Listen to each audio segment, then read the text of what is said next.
વાવ જિલ્લાના ભાભર શહેરમાં ચાલતા પેટ્રોલ પંપ પર પ્લાસ્ટિક બોટલ અને ઢબલામાં પેટ્રોલ ભરી વેચાણ થઈ રહ્યું.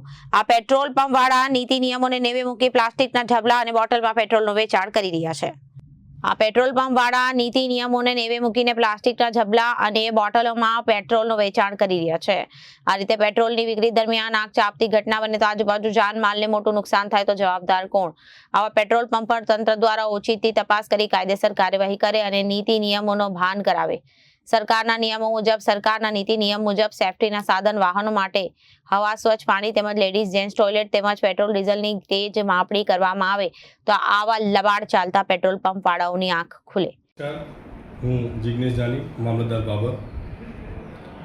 રાજ્ય ચૂંટણી આયોગ અને કલેક્ટર સાહેબ શ્રી વાવ થરાદના ચૂંટણીના જાહેરનામાના અનુસંધાને 6 તારીખથી ભાભર ખાતે જિલ્લા પંચાયત, તાલુકા પંચાયત અને નગરપાલિકાની ચૂંટણી માટેના નામાંકનની પ્રક્રિયા શરૂ થયેલ છે.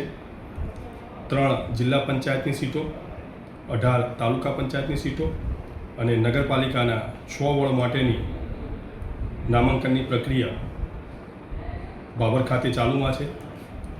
નગરપાલિકાના ચૂંટણી અધિકારી તરીકે પ્રાંત અધિકારી શ્રી સુઈગામ અને મદદનીશ ચૂંટણી અધિકારી તરીકે મામલતદાર શ્રી કલેક્ટર કચેરીની નિમણૂક થયેલ છે.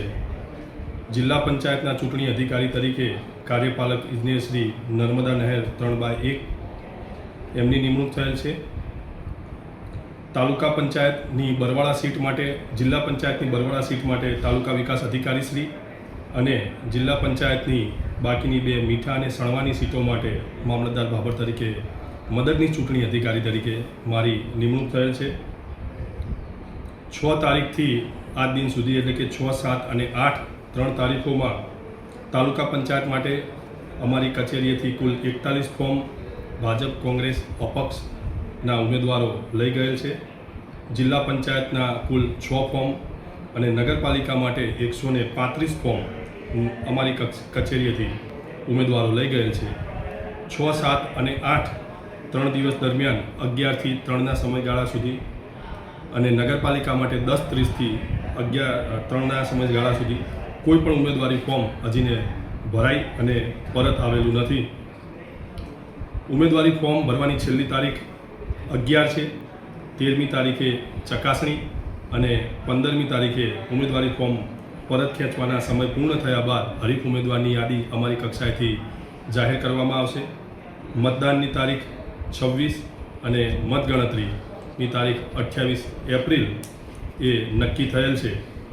ચૂંટણીની પ્રક્રિયા ભાભર તાલુકા પંચાયત, જિલ્લા પંચાયત અને નગરપાલિકા માટે એકદમ સારા વાતાવરણની અંદર પૂર્ણ થાય એવી આશા રાખું છું. Bureau report, Janadesh news.